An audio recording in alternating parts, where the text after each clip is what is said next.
Hi, my name is Tony Zani. I'm a candidate for the Utah State Board of Education.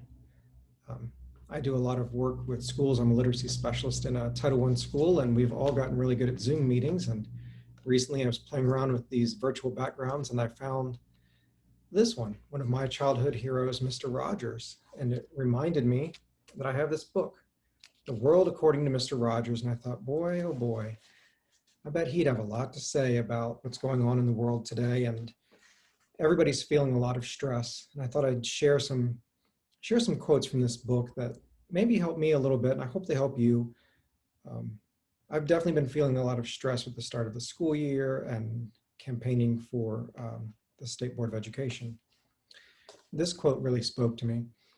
In times of stress, the best thing we can do for each other is to listen with our ears and our hearts and to be assured that our questions are just as important as our answers. It seems that everybody's on the political spectrum somewhere, and they've got, if you don't agree, then I'm going to call you a name and say that you're a bad person and everybody like you is a bad person. And I don't think Mr. Rogers would agree with that. I don't agree with that. I think that we need to do more listening, more caring for each other. I've dog-eared my book quite a bit. Here's another quote, and this has a lot to do with teaching and what I do. We want to raise our children so that they can take a sense of pleasure in both their own heritage and the diversity of others. It's personally important to me that all of the children that come into our schools are welcomed, they're embraced, they're loved, and they get a great education. I do think we should try to keep strong political views outside of the school. I'm not saying kids can't learn about it and kids can't talk about it, but I do think it's inappropriate to turn our schools into something overly political. I hear about Black Lives Matter, and there are people that feel very strongly for Black Lives Matter, and there are people that feel very strongly against Black Lives Matter.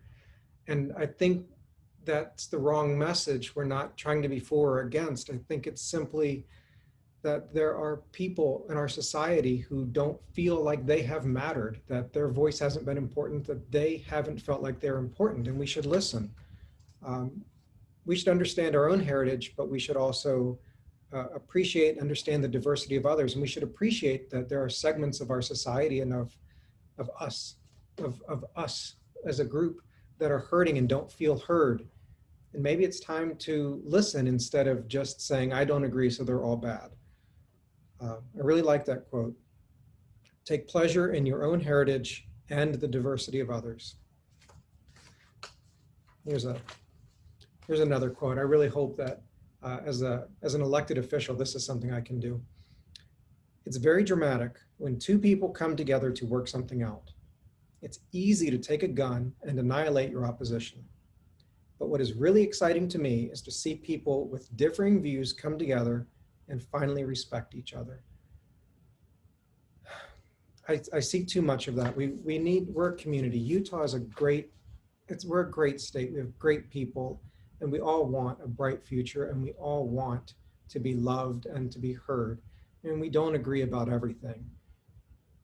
But it sure would be better if we appreciated each other's diversity and each other's heritage, and we learned about each other and where each other stands, and we ask questions and we listen. I think we'll get more accomplished if we work together than if we continue to be divided.